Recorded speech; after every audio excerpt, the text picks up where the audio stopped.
सन्मान व्यवस्थित आणि महाराष्ट्राच्या कानाकोपऱ्यातून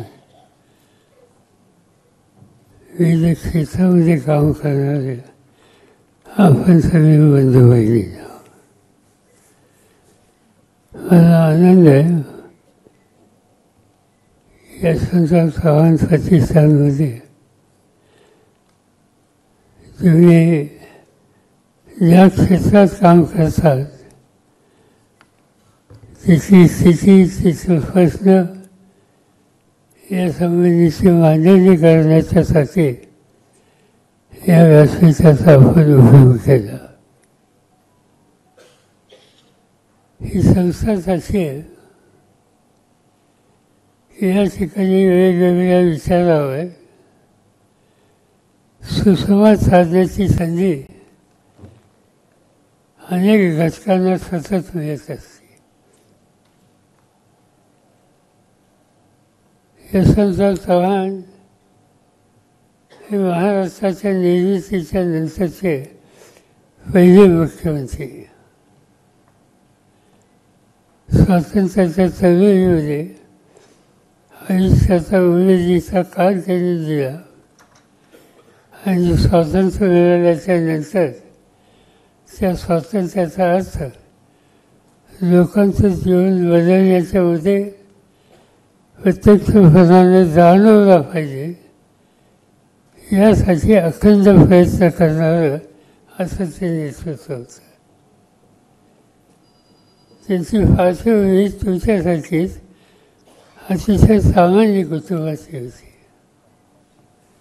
एक गंमत म्हणून त्यांचं उदाहरण सांगतो. ते मुख्यमंत्री झाले आणि झाल्याच्या नंतर त्यांचं गाव कराड. कराडला त्यांची आई असायची. ते कराडला गेले. साहजिकच आहे की मुख्यमंत्री झाल्याच्या नंतर त्यांची मोठी निवडणूक झाली आणि त्यानंतर ते विठाबाई त्यांच्या आईचं नाव घरी गेले. मातोश्री साधी वगिनी होती. त्यांना काही कळलं नाही मुख्यमंत्री म्हणजे काय. लोकांनी जाऊन फेरे दिले. माऊलींनी त्यांना फेरे का दिले त्याने यशवंतराव मोठ्या जागेवर गेला. आईने विचारलं म्हणजे काय, मोठी जागा म्हणजे काय. तो मामलेदार झाला का तहसीलदार झाला का मामलेदार झाला. तिच्या दृष्टीनं गावात सगळ्यात मोठा माणूस कोण तर तहसीलदार. आपला मुलगा तिथपर्यंत जाऊ शकतो. सांगायचं तात्पर्य असं की चव्हाण साहेबांची पार्श्वभूमी अशा साध्या सुध्या कुटुंबातही होती आणि त्यांचं राज्य त्याच पद्धतीनं चालवलं. मी ते मुख्यमंत्री असताना विद्यार्थी चळवळीत काम करत होतो. एक दिवशी महाराष्ट्राच्या विधानसभेमध्ये गॅलरीमध्ये केलं होतं आणि एक ज्येष्ठ विरोधी पक्षाचे नेते एस.एन. जोशी ते त्या ठिकाणी काही प्रश्न विचारत होते आणि एक तरुण मंत्री त्याचं उत्तर देत होतं. ते उत्तर एस.एनला काही पटलं नाही आणि म्हणून एस.एनने पुन्हा पुन्हा 2 प्रश्न विचारले. प्रश्न विचारले.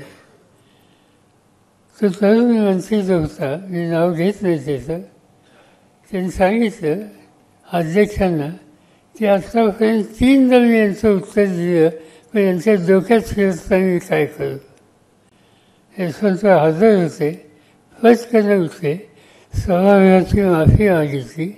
माझ्या तरुण सहकार्याने या पद्धतीची भाषा संसदेमध्ये वापरायला नको होती. ही चूक झाली. हे सांगायचं कारण चव्हाण साहेबांचा एकंदर सगळ्या संसदीय पद्धती आणि लोकशाहीचे प्रतिनिधी यांच्याबद्दलचा दृष्टिकोन हा काय होता हे या निमित्ताने सांगेन. आज अनेक प्रश्नांच्यासाठी या व्यासपीठाचा उपयोग आम्ही करत असतो. ज्याचा उल्लेख या ठिकाणी शिंदेंनी केला. मध्यंतरी महाराष्ट्राच्या आदिवासी संस्थेची बैठक घेतली. त्याच्यानंतरच्या काळात त्या काळामध्ये सरकारशी संबंध होता आणि त्या सरकारच्या संबंधामुळे ही बैठक आदिवासीच्या क्षेत्राच्या जाणकारांची त्यावेळेला आदिवासी खात्याचे मंत्री आणि अधिकारी यांनाही आम्ही निमंत्रित केलं होतं. त्यातनं एक प्रश्नाची सोडवणूक करण्याची प्रक्रिया सुरू व्हावी ही त्याच्यामध्ये भावना होती. एकदम भटक्या विमुक्तांच्या क्षेत्रामध्ये काम करणाऱ्यांची बैठक घेतली.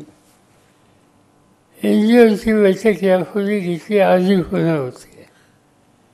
हेतू हा आहे की वेगवेगळ्या क्षेत्रामध्ये काम करणाऱ्या लोकांना एक राज्य पातळीवर कुठेतरी व्यासपीठ मिळालं पाहिजे आणि ते व्यासपीठ असं असलं पाहिजे की त्यांनी आपली मांडणी केल्याच्या नंतर त्याची नोंद ही कुठं ना कुठेतरी घेतली जाईल. आणि त्याच भावनेनं आज सामाजिक संस्था संघटनेची राज्यव्यापी विचारमंथन आणि निर्धार परिषद या ठिकाणी आयोजित केली होती. विकास रावंडे आणि जय गायकवाड यांच्या ही जबाबदारी टाकली होती. आणि आम्हाला आनंद आहे की महाराष्ट्राच्या सगळ्या जिल्ह्याचे जवळपास गेले. त्या ठिकाणच्या संस्थांच्या जाणकारांशी बोलले. त्यांच्या प्रश्नाची मांडणी जी केली गेली ती एकत्र केली आणि आम्हा लोकांच्या समोर या पद्धतीनं त्यांनी जे काही त्यांचा ऑब्झर्वेशन आहे ते या ठिकाणी ठेवलं.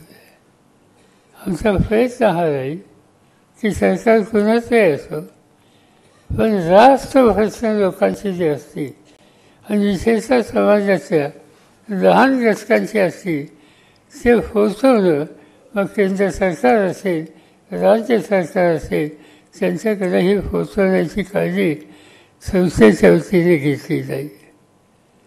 आज अनेक प्रश्न या ठिकाणी मांडलेत, अनेक विषय याचा विचार करण्यात आला. महात्मा ज्योतिबा फुल्यांचं नाव घेतो आपण, शाहू महाराजांचं घेतो, बाबासाहेब आंबेडकरांचं घेतो. महात्मा ज्योतिबा फुले आधुनिकतेचा विचार जो त्यांनी मांडला त्याचा विस्ताराने प्रसार कसा होईल याची खऱ्या अर्थाने काळजी घेण्याची आवश्यकता आहे. पंचम जॉर्ज यांच्या हातामध्ये देशाची सूत्र होती.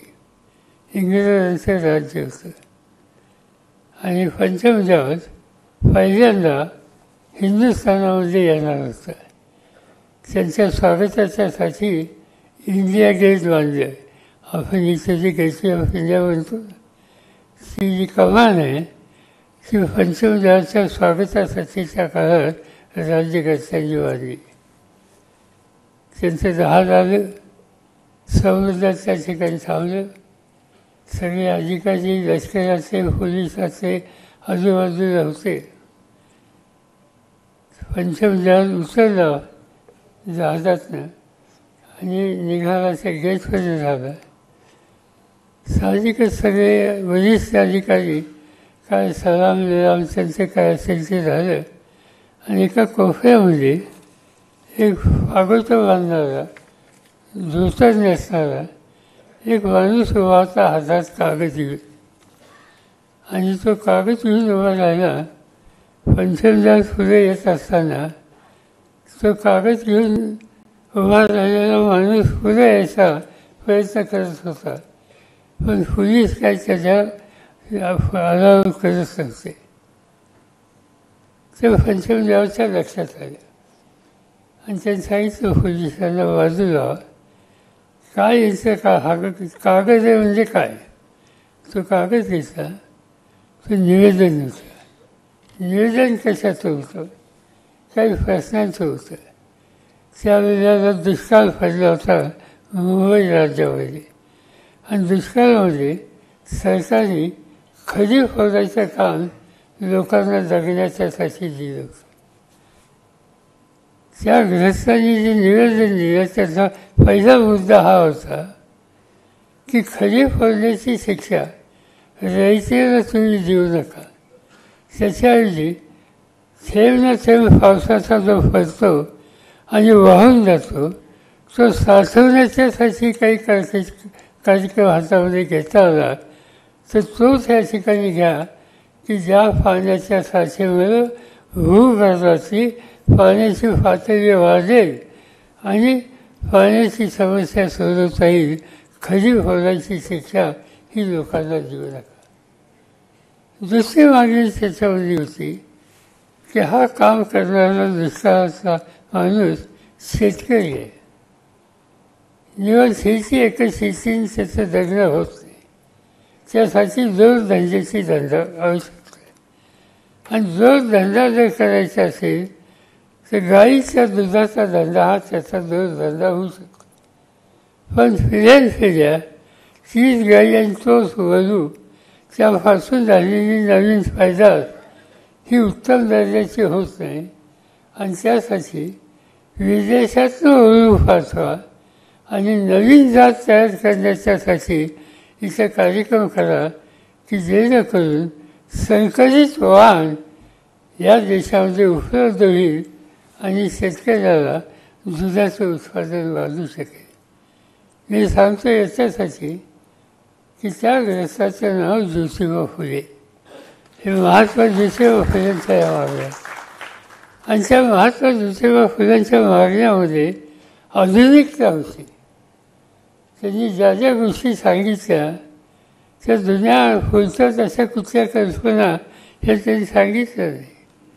आधुनिकतेचा विचार त्यांनी केला आणि आधुनिकतेचा कारण नंतरच्या काळामध्ये शिक्षणाचं सार्वत्रिकरण, महिलांचं शिक्षण या सगळ्या गोष्टीमध्ये सावित्रीबाई असोत किंवा ज्योतिबा फुले असोत यांचं जे योगदान आहे ते आपण कधी विसरू शकत नाही.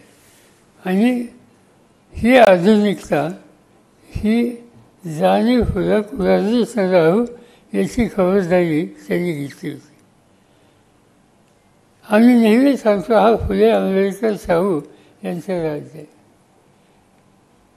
शाहू महाराज असेच होते, एका वेगळ्या पद्धतीने वागणारे. कोल्हापूरच्या बाहेर त्यांचे एक जाण्याचं नेहमीचं ठिकाण होतं आणि तिथे शेतीबाजी होती. ते बऱ्याचदा कोल्हापूरच्या राजवाड्यात राहण्यात त्यांना स्वारस्य असायचं नाही. ते जायचे त्या ग्रामीण भागातल्या त्यांच्या निवासस्थानी खेड्यापाड्याच्या लोकांना भेटायचे, त्यांचं दुःख समजून घ्यायचे. आणि हे करत असताना त्यांच्यामध्ये अंधश्रद्धा किंवा तत्सम गोष्टीच्याबद्दल व्यक्तींची भावना नसते. एक दिवशी महाराजांच्याकडं त्यांच्या दरबारामध्ये असलेले वरिष्ठ सगळे सरदार वगैरे हे आले आणि त्यांनी सांगितलं महाराजांना की महाराज, कर्नाटकातनं एक माणूस विद्वान हा इथे येतोय आणि त्याचं वैशिष्ट्य आहे की उद्या काय होणार हे त्याला कळतं. शाहू महाराजांचा याचा विश्वास होता आणि शाहू महाराज म्हणले की अशा विषयी माझा विश्वास नाही, मी काय भेटणार नाही. सर्व सरदार लोकांनी फारच हास्य केला की नाही, काही करून भेटा, फार माणूस आहे, फार पुढचं त्याला कळतं, तुमच्या दृष्टीनं राज्याच्या दृष्टीनं फार फायदा होईल. ते नको म्हणत होते, पण सरदारांचा फार आग्रह म्हणला, ठीक आहे म्हणजे उद्या 2 दिवसांनी पाठवून द्या. 2 दिवसांनी ते विद्वान घरचं आले महाराजांच्यासमोर आणि मोठ्या मोठ्याने रडायला लागले. महाराज म्हणजे काय झालं, काय तुझं रडायला?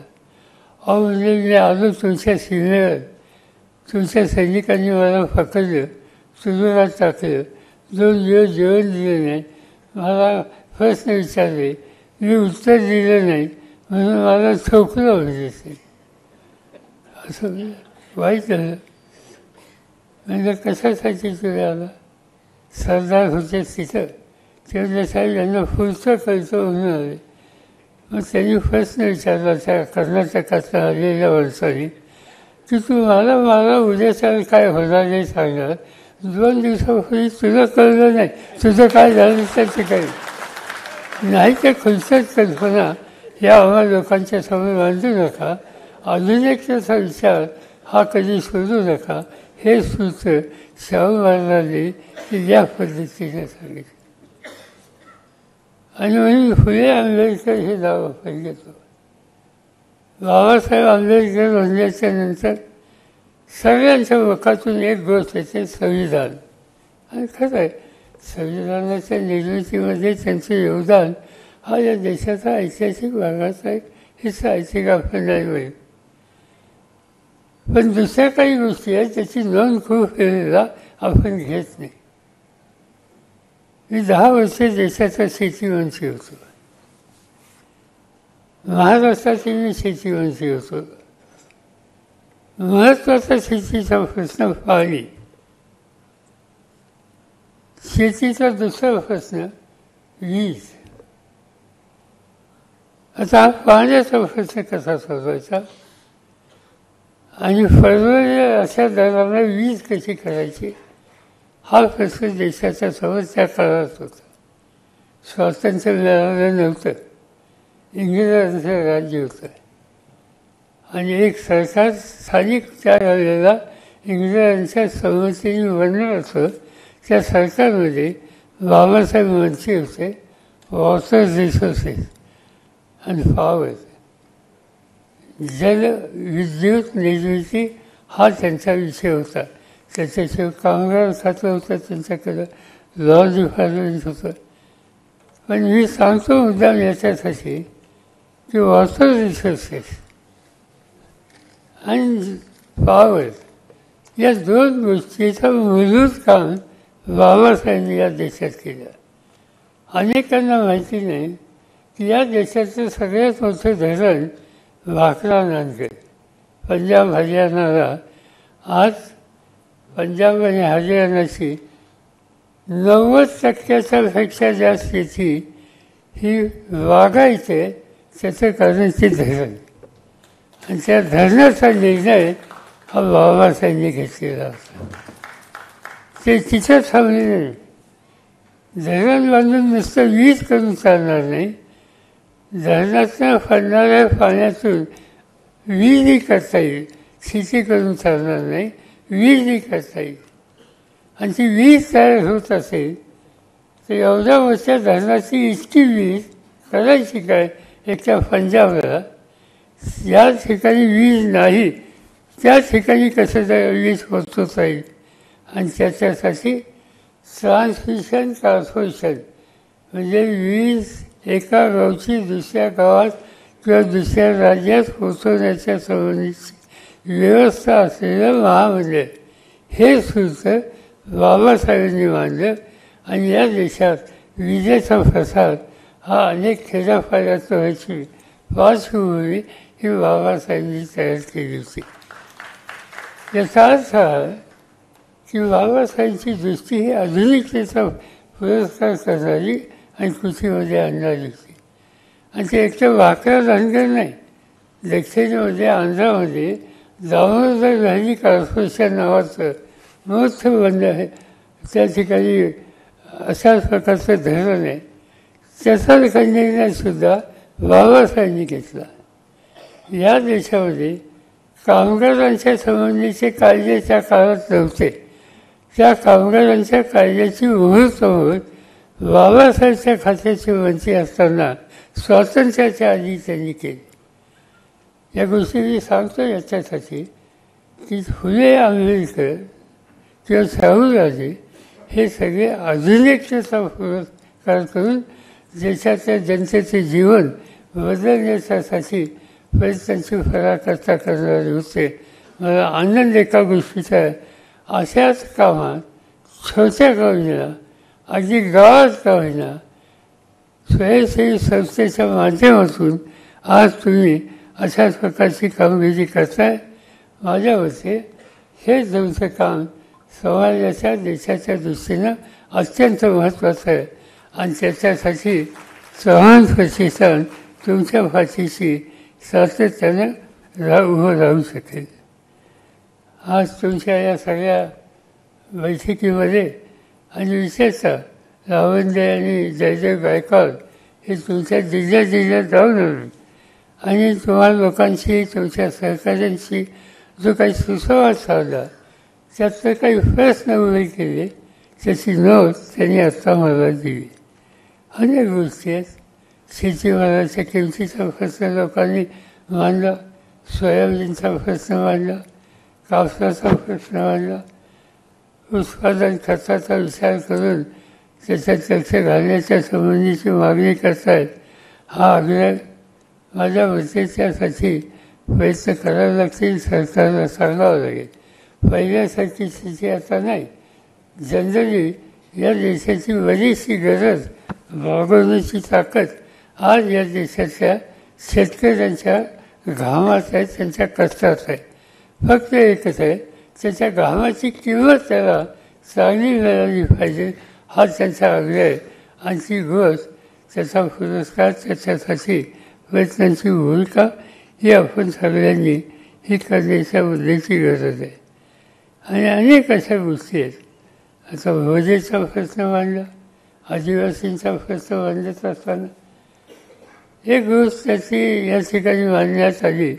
मी त्याची चौकशी केली होती आणि ती गोष्ट म्हणजे मीच मुख्यमंत्री असताना एक निर्णय घेतला की लोकसंख्या आदिवासींची जेवढी आहे तेवढीच टक्केवारी बजेटमध्ये त्यांना तरतूद असली पाहिजे आणि ते आम्ही सुरू केलं.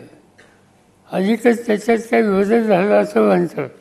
मध्यंतरी मी माहिती घेतली. 9% लोकसंख्या 9% तरतूद आहे, पण ती तरतूद 100% आदिवासींच्यासाठी वापरली जाते असं दिसत नाही.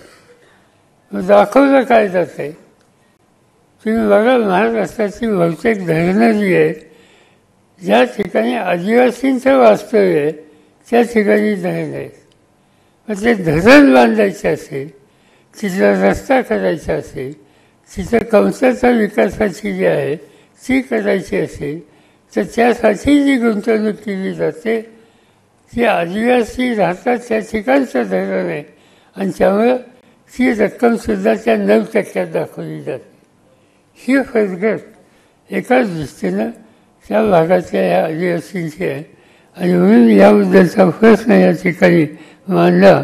त्याची नोंद ही आपल्याला घ्यावी लागेल. सरकारला या संबंधीचा आग्रह आम्ही मानूया. कुणी सरकारमध्ये येईल त्यांच्यासमोर, कारण आदिवासींच्या दृष्टीनं हा प्रश्न अत्यंत महत्त्वाचा आहे. आणखी अनेक प्रश्न तुम्ही या ठिकाणी मांडले. समाजात काही शैक्षणिक प्रश्न आहेत. अलीकडच्या काळामध्ये सगळ्यात धक्कादायक गोष्ट अशी काही हजार शाळा राज्य सरकार बंद करण्याचा निकाल घेते.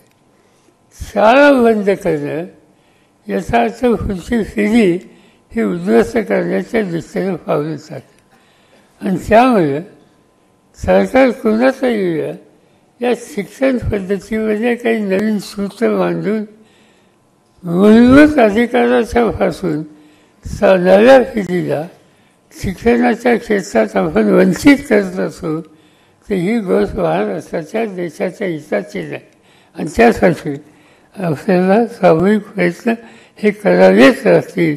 त्याच्याबद्दल माझ्या मनात शंका नाही. काही घटक आहेत. अलीकडच्या काळामध्ये महिलांच्यावरचे अत्याचार ही गोष्ट रोजचं वर्तमानपत्र काढलं तरी कुठं कुठे दाखवायला लागतं. एक ठाणे जिल्ह्यामध्ये प्रकार झाला महाराष्ट्रात, त्याच्यामुळे प्रचंड अस्वस्थता दिसते. ते एक प्रकार झालं एवढंच नाही, एक दिवस असा जात नाही की रोजच्या वर्तमानपत्रामध्ये कुठं विनयभंग केला, कुठं अत्याचार झाले, या प्रकारचं चित्र बांधलं जातं. महिलांच्या संदर्भात महाराष्ट्रासारख्या एका काही प्रगत व्यवस्थेच्या राज्यात ही महिलांची स्थिती होत असेल, ही गोष्ट राज्याला तुम्हाला मला असहनीय अशा प्रकारची आहे. आणि अशा प्रश्नांच्या संबंधी अतिशय लोकांच्यामध्ये जाण निर्माण केली पाहिजे. जे कोणी अशा गोष्टीमध्ये जात असते त्यांच्या संदर्भात काही कठोर अशा प्रकारच्या भूमिका ही घेण्याचं चित्र शासकीय धोरणाच्या माध्यमातून हे करावं लागणार आहे. महिलांचा प्रश्न आहे, तसा मुस्लिम समाजाचाही प्रश्न आहे. आज मुस्लिम समाजाची स्थिती ही अत्यंत चिंताजनक अशा प्रकारची. तुम्ही बघा, दारिद्र्य रेषेच्या खाली राहणाऱ्या घटकांच्यामध्ये मुस्लिमांची संख्या ही दुर्लक्षित करण्यासारखी नाही. एक, शिक्षणाच्या संदर्भात मर्यादित संधी ज्याला मिळते अशा सगळ्या पिढीच्यामध्ये आपण विशेषतः मुस्लिम समाजाचे घटक हे अधिक असतात. आणि छोट्या मोठ्या गोष्टी कुठं घडल्या तर त्यांच्याबद्दल एक प्रकारचं द्वेषानं वागण्याचा दृष्टिकोन समाजातल्या काही घटकांच्यामध्ये आहे. आणि तो दृष्टिकोन ज्यांच्यामध्ये आहे असे घटक सातत्यानं मुस्लिम आणि तत्सम घटकांच्या संदर्भात अन्य घटकांच्यामध्ये अक्षाची भावना कशी होईल याची काळजी घेत असतात. आणि हे सामाजिक ऐक्याच्या दृष्टीनं अत्यंत घातक आहे. आणि याच्यातून एखाद्या मुस्लिम तरुणाने काहीतरी कायदा हातात घेतला, घेणं योग्य नाही, पण घेतला आणि त्यातूनच दंगे जर झाले तर त्याची जबरदस्त किंमत ही सामान्य लोकांना द्यावी लागते. तो हिंदू असेल, नाही तर मुस्लिम असेल, बौद्ध असेल, नाही तर अन्य कोणी असेल. आणि म्हणून या सगळ्या वर्गाकडे बघायला एका वेगळ्या दृष्टिकोनातून एक वातावरण तयार करण्याची गरज आहे. या त्यांच्यामध्ये जागृती होते. कालची जी निवडणूक झाली त्या निवडणुकीमध्ये एक गोष्ट माझ्या लक्षात आली. सकाळी 7 वाजता मतदान केंद्रावर सगळ्यात जास्त मुस्लिम समाजाचे लोक होते. त्यांना कोणी गाडी दिली नाही, त्यांनी मागितली नाही, त्यांनी पैसे मागितले नाही. त्यांनी ठरवलं होतं की मोदींचं राज्य हे देशाच्या हिताचं नाही, समाजाच्या अन्य घटकांच्या हिताचं नाही. आणि त्याच्यासाठी कोणी सांगू न सांगू हे आपली जबाबदारी आहे. आणि म्हणून त्यांनी मतदानामध्ये अधिक लक्ष घातलं. आणि आज या ठिकाणी बोलत असताना एका सरकारने सांगितलं ती गोष्ट खरी आहे की हल्ली ठिकठिकाणी काही ज्यांचा पराभव झाला अशा संस्था, अशा संघटना जाऊन मुस्लिमांच्या घरादाराच्या भागात विचारतात, तुमच्या पत्रात काय पाहिजे, यांनी काय मिळणार आहे तुम्हाला. म्हणजे पुन्हा एकदा त्यांच्यावर दंतफळ आणण्याचं काम आज कुठे ना कुठे होतं. ही चिंताजनक गोष्ट आहे.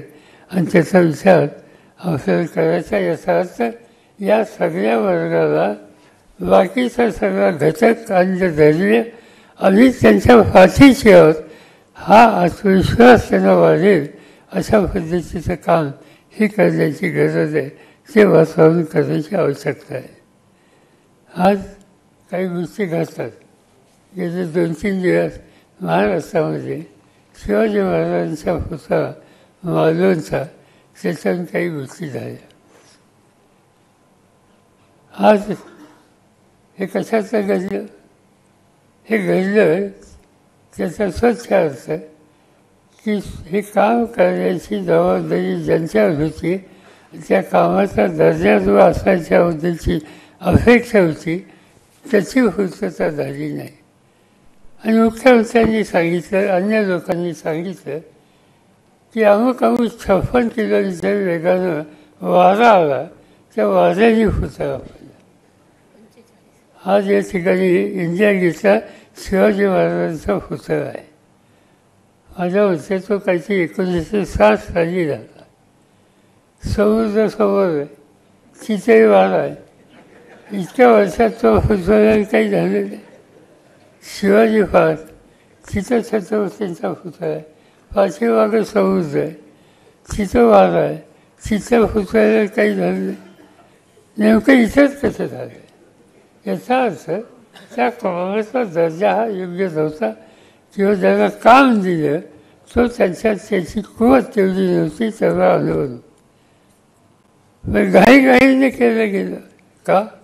प्रधानमंत्री जाणार होते, नरेंद्र मोदी त्या ठिकाणी जाणार होते आणि ते जातात त्यावेळेला पुतळ्याचं उद्घाटन त्यांच्या हस्ते करायचं हा आग्रह होता.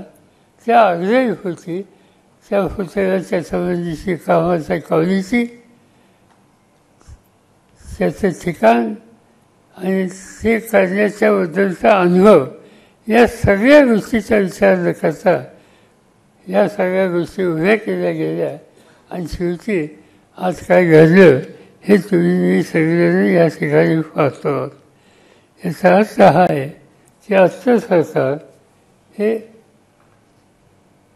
सत्तेचा गैरवापर करून अनेक निर्णय घेतं, ज्या निर्णयांमध्ये भ्रष्टाचाराला प्रोत्साहन हा त्याचं सूत्र असतं आणि त्या पद्धतीनं पावलं टाकली हे अनेक ठिकाणी बघायला मिळतं. त्याचा उल्लेख आधीच्या वाक्यांनी केला. आता लिहिज नवीन बांधलं त्याला त्याचे फडले म्हणून बातमी आली. मोठे मोठे रस्ते बांधले तिथे काही गोष्टीची कमतरता म्हणून तक्रारी त्या ठिकाणी येतात. याचा अर्थ स्वच्छ आहे की आज ज्यांच्या हातामध्ये सत्ता आहे त्या सत्तेचा उपयोग योग्य पद्धतीनं राज्याच्या उभारणीसाठी करण्याचं सूत्र हे ह्या लोकांच्याकडून पाळलं जात नाही. आणि सांगितलं काय जातं? पुतळा पडला, माफी मागितली, प्रधानमंत्र्यांनी माफी मागितली. प्रधानमंत्र्यांनी माफी मागितली टेलिव्हिजनवर मी ऐकलं होते, मला माहिती नाही तुम्ही त्यांचं भाषण ऐकलं तरी. त्यांनी माफी मागितली आणि लगेचच सांगितलं की सावरकरांच्यावर टीका टिप्पणी केली जाते, त्यांच्यावर ज्यांनी टीका केली त्यांनी कधी माफी मागितली नाही. शिवाजी महाराजांचा पुतळा पडला, विषय काय? लोकांच्या ते आश्वासक आहे सावरकरांचं या ठिकाणी. सावरकर या देशाच्या स्वातंत्र्यासाठी अनेक वर्ष तुरुंगामध्ये गेले, हा त्याग त्यांनी केला हे आपण मान्य करू. पण सावरकर आणि शिवछत्रपतींची यांची चर्चा होऊ शकते एकत्र. हिंदवी स्वराज्याची स्थापना त्यांनी केली. मिळालेली सत्ता ही जनतेला भोसल्यांची सत्ता आहे असं कधी वागायची स्थिती आणली नाही. रयतेचं राज्य स्थापन करण्याचा विचार त्यांनी मांडला. त्या शिवाजी महाराज त्यांची तुलना आज देशाचे प्रधानमंत्री कशा पद्धतीने करतात आणि त्यातनं माफी मागितली हे सातत्याने सांगितलं जातं. याचा अर्थ हा की चुकीच्या गोष्टी, चुकीचे विचार त्याला तुम्ही प्रोत्साहित करता आणि ते अंगाशी आलं किंवा माफीच्या नावानं आपली सुटका करण्याचा हा प्रयत्न त्या ठिकाणी करत असतो. आणि त्यामुळं आज अशांच्या हातामध्ये पुन्हा एकदा सत्ता देशाची द्यायची, राज्याची द्यायची हा विचार करायचा आहे. माझा आग्रह एकच आहे, मी काही त्या निवडणुकीच्या काळात जे काही बोलायचं असेल तुम्ही बोला, आम्ही बोलू, प्रत्येकाची होतं असतात. पण या राज्यामध्ये विविध क्षेत्रामध्ये व्यक्तिगत स्वार्थाची कशाची अपेक्षा न करता समाजाच्यासाठी काम करणाऱ्या तुम्हा लोकांच्यासारख्या अनेक सामाजिक आणि स्वयंसेवी संस्था आहेत, त्या संस्थेची प्रतिष्ठा राहिली पाहिजे. त्यांच्यामार्फत त्यांनी आता घेतलेलं काम गतीनं होईल याच्यासाठी अनुकूल असं वातावरण केलं पाहिजे.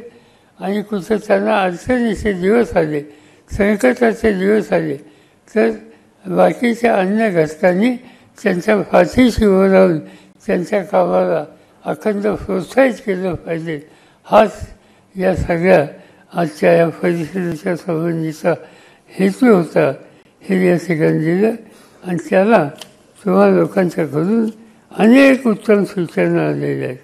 मला आनंद आहे की जवळपास 315 प्रतिनिधी या ठिकाणी उपस्थित आहेत.